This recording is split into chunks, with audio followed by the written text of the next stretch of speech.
Honestly, one of the reasons we got into this area is because, and Omita, you will not know this, but you have been my inspiration into this.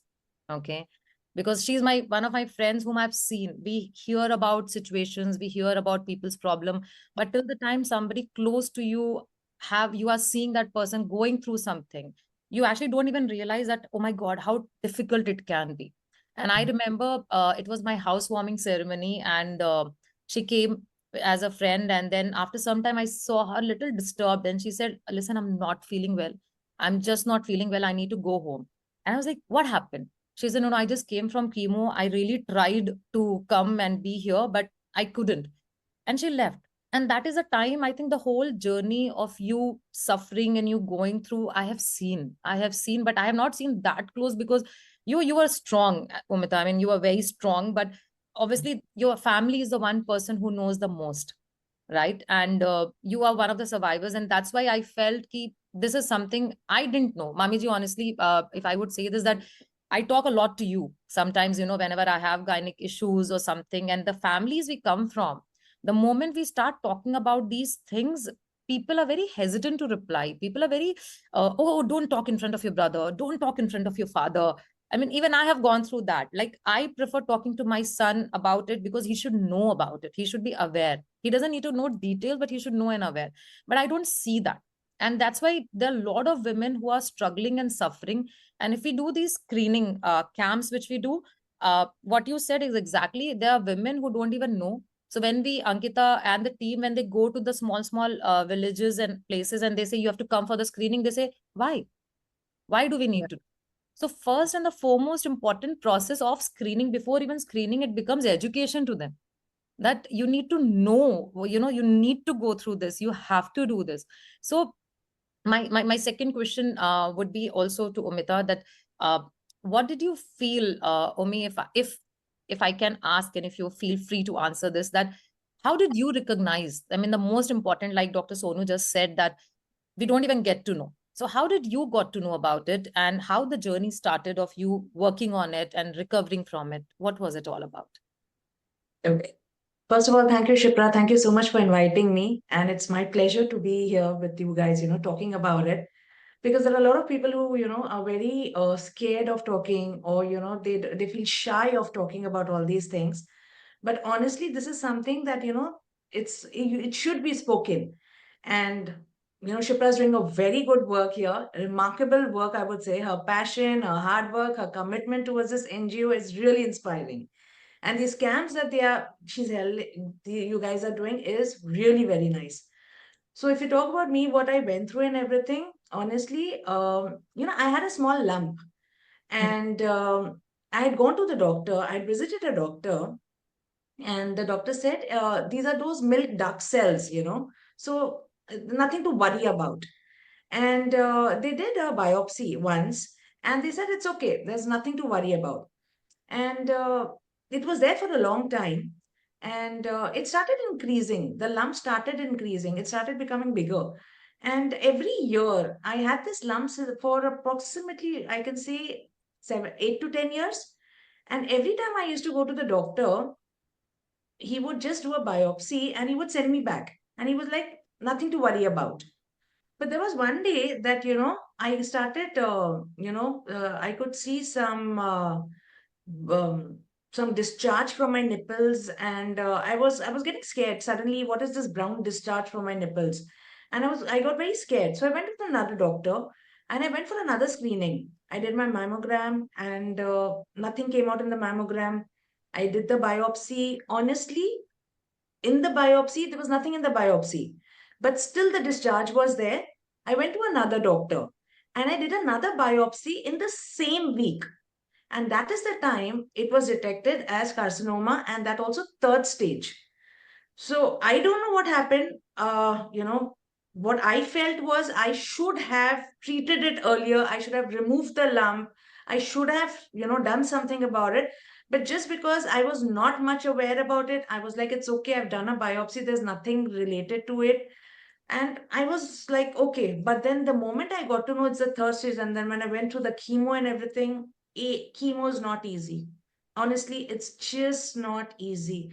It takes away all your stamina, it takes away everything, your taste buds. You can't do anything. And I had approximately 8 chemos and 1 month of radiation. All this while, it's not only you who suffer, it's the family also who suffers. My family was very supportive, my husband, my kids, and the word cancer itself, it's such a word that people get so scared about it. I myself, I was very scared. The first time when I was told about it, that I have breast cancer, I was really very scared. I was very scared. I said, I don't know what's going to happen. I started talking to my husband, my kids. I was a little scared about it. But the moment the doctor said we are going to do some chemo and do that, he told me the entire process. I said, okay, fine now. I don't have a choice. I have to deal with it. And I spoke to my kids also. My kid was like 15. I have two sons. So one is 15, who was 15 at that point of time, in fact, 14. And the other one was, he was really small. So I spoke to my son and he was like, Mom, it's okay. You'll be fine. He was also scared, but he was still like, you're going to be fine. And then when I started losing my hair, this is something that I really love is my hair. All my friends do that, So the first thing that I asked my doctor was, will I lose my hair? And he was like, yeah, you will. So, that was also very, I was very scared about that also. But any which ways, when I started losing my hair, that was a time when my son was really scared. My son was very scared. What's going to happen to mom? What's going to happen to mom? So it's not only me who was suffering, it was the family also who was suffering. And the entire journey was not very easy, but with the help of my family, with the help of my friends, they're very supportive and everyone was there standing by me. So honestly, it's not easy. I feel, everyone should get the screening done. So, it will help them to understand better at the early stage. I was almost at the third stage, but luckily I'm very happy, grateful that, everything went well. And today I'm really fine.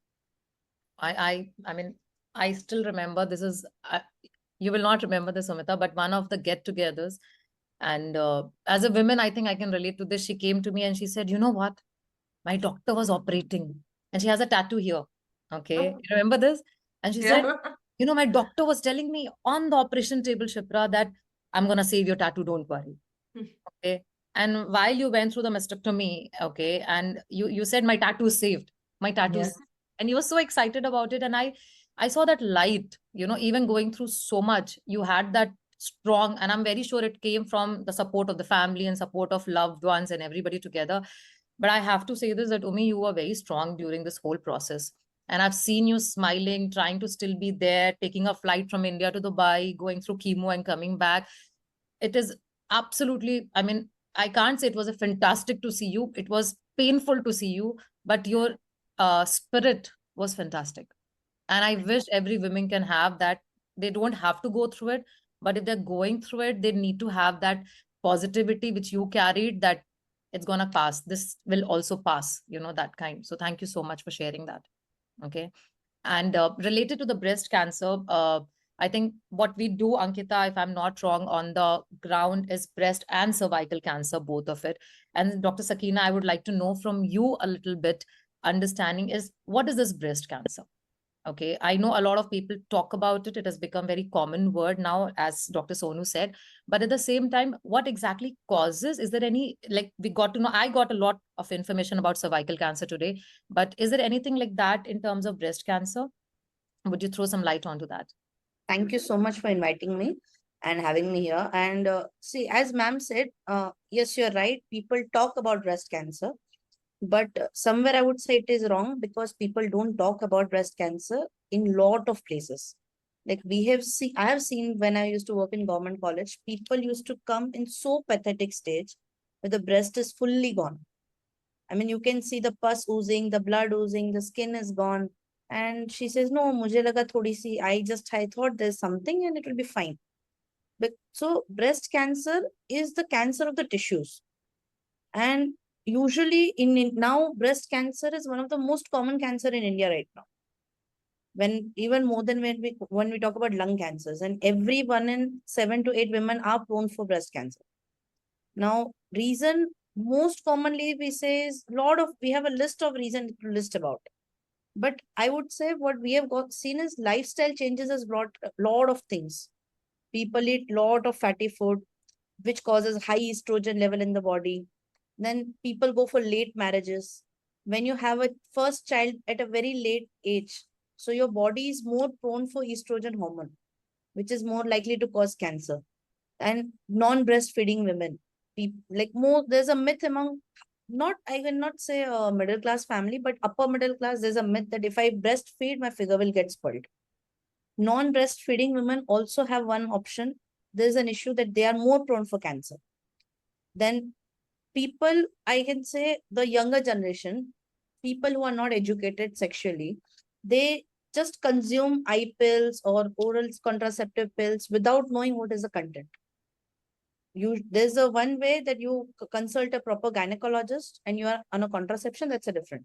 But younger generation, they are very reluctant because they cannot discuss with the family or they cannot ask mom, and parents are reluctant to give that education. So people go on the counter, they buy some hormonal pills, then they start having it.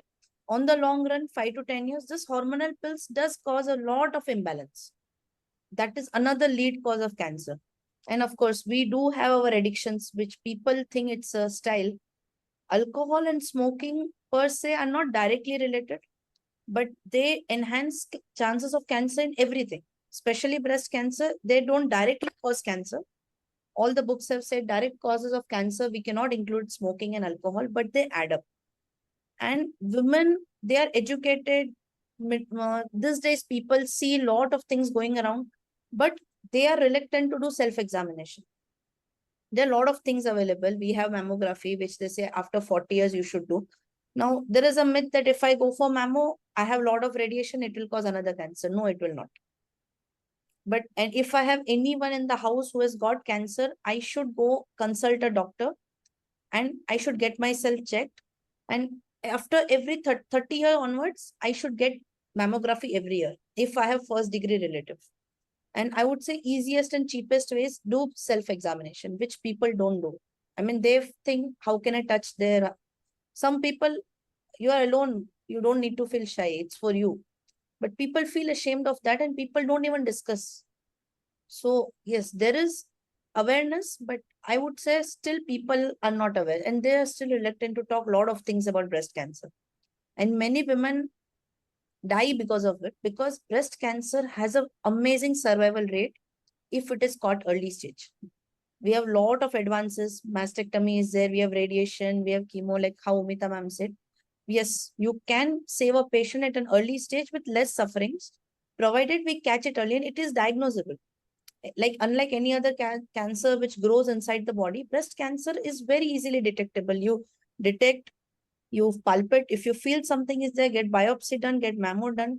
And what Umita ma'am said, that multiple biopsies were negative. I learned from my professor where I did my MBBS. My HOD used to say very nice statement. Any lump which is not supposed to be there and it is there, just get it out of it. You don't need to preserve it. He used to say, forget biopsy, something which is not required in your body, and if it is there, get rid of it immediately. Because sooner or later it will cause problems. So I that... think it's a very good thing, Dr. Sakina, what you just said, because, this was the problem which I felt that, I did not take care of it. There was this lump which I should have removed it long back. In fact, I think I shared with Shipra, with my friends and with my family. I used to make them feel it. I said, do you feel this? This is so hard. This is so hard. I don't know why this is there and what am I supposed to do out of it? I didn't understand. And it was really very hard. And whenever I used to go to the doctor just said, what, let's do a biopsy and it's okay. It's just there.